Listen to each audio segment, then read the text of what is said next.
And basically, when we start practice, we go and work on throwing as much as possible. And the reason I came down to talk about this is that I went to the University of Michigan when Rich Maloney just started. He allowed our staff to come down, and they spent 20 minutes on throwing. And I'm thinking, throwing, 20 minutes? They broke down throwing better than anyone I've ever had an opportunity to watch. And I got to looking at it. I went back to the college, realized we were really good defensively, but 72% of our errors in our contest were because we simply couldn't throw the ball across the infield.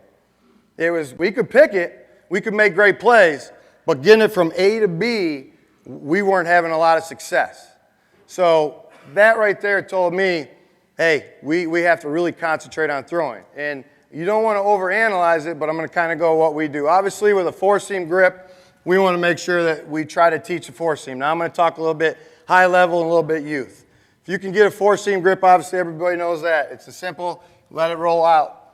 Logan's hands are getting bigger, but when he was little, he was a three-seam guy, a three-seam grip, four-seam grip, but with three fingers because he couldn't hold the ball. Perfectly fine. Whatever works for your kids or whatever, but what we want to have the opportunity is to have them work on throwing the ball four-seam. Why? Because it will release, it'll have a little bit of carry, and it'll get to A to B without doing a little fishtailing. So we really want to work on it and teach grip. You don't want to hold the ball, in my opinion, too far in your hand. You don't want to hold it too far out front, but you want to have a loose, nice grip, and you want to have a nice, loose wrist when you throw the ball. We don't have a lot of light up here, so let's not kill each other, all right? Okay? We're going to break down our throwing routine. So as we get going, some guys may start on their knees. Some guys may start on the ground. I don't like to start on my knees. I think it's just a waste of time. But we'll do a 10-toe throwing drill. And what it is we'll keep our 10 toes pointed at our partner. We're about 15 feet apart from each other. And we're eliminating the legs, and we're going to work on our upper half. We're going to work on making sure that we point our shoulder. All right, we want to make sure that some people may call orchestrate. That's fine to whatever do. We're going to have separation where the ball will get up here. And then what we want to work on is we want to work on the glove staying inside our body, our shoulder pointed, throwing the ball and rotating our hips. So I'll do it without turning my head, but 10 toes, point, and all we're doing is catching the ball. Here, rotate, tuck, all right? And then as you get going, you want to make sure you're not standing up. Some coaches will say have a flat back, kind of over-exaggerate. You want to work on release point. We'll do that every day, whether I'm with the little guys or whether I'm with the college guys. And so we'll start out 10 toes. Can you see it all right? Yeah. Okay. We just got braces off. I don't want Mom to kill us. All right. Got it? So we're going to do that. We're going to do that for about 2 minutes.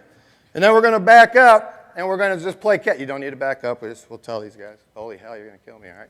So here, we're getting ready. So now what he's going to do is going to move his feet. He's going to point his shoulder, all right? And he's going to gain ground. Some of you guys may call it a curl hop. Some of you guys may call it a whatever. I say gain ground, move towards your target. So what we're going to also do here is if you get a chance to go inside and you got a visual line, is I want our kids to look and try to find a line to stay in line with their partner to play catch. So as we're here, if I'm in the gym, which we're in Michigan, so we're not going to get out very soon. We're going to be inside. I tell our college guys to do the same. They're going to get a line, they're going to play a little catch, gain some ground, throw the ball. Now, as the other guy on the other end is going to catch that ball, what I want him to do is I want him to start getting around the ball because I feel that too many guys just sit here and play catch, they don't move their feet. All right, they sit here. So as this guy's getting ready to throw the ball, I want to catch it and get around it. When I say get around it, the ball's not going to move. All right, I got to move my body and my feet around the ball. So instead of catching it here, if the ball's over here, I want to move and get my body around and set my feet up, take it to my throwing side. And then the next thing I want to do, depending on the level of kids you have and how old they are, is I want to make sure the ball gets to our throwing hand. I don't want to funnel it here. I don't want to funnel it here. I want to get it out. So as we get going, shuffle, shuffle, throw, boom, get around it. Get two hands up there by there, man. Come on. All right. Don't have to be a robot, two hands. I'm a big believer in one-hand catch, but that other hand better be there so you can transfer. So shuffle, shuffle, throw, get around the ball. Good. So we'll do that. And then as the coach goes on, we're going back farther and farther. Hey, back up, back up. However old your kids are, you can stretch them out as ever far. But what I've been a big believer in is that if you play on a 90 foot base field, all right, you probably got to get stretched out to 180 feet by the time you're done playing catch.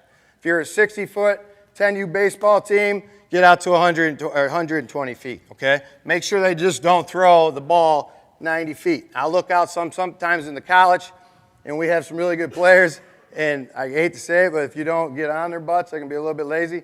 They're throwing the ball 110 feet, and our shortstop, when he fields the ball, is going to be 130 feet from first base. Stretch yourselves out.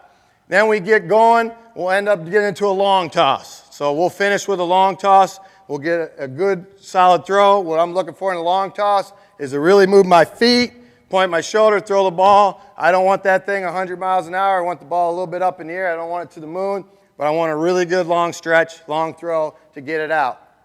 And then when they're done, they will finish with their short hops and tags. So you got 5 infielders playing catch.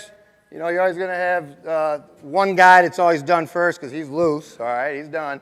But try to make them do all this. And then if the next guy gets up, he's just going to work on throwing short hop tags to his partner so they can get that work in as the other guys are warming up. So they're getting around the ball. They're just sitting there catching. And then when I teach these guys, I want them to go in and out, in and out, in and out. I don't want a swipe tag.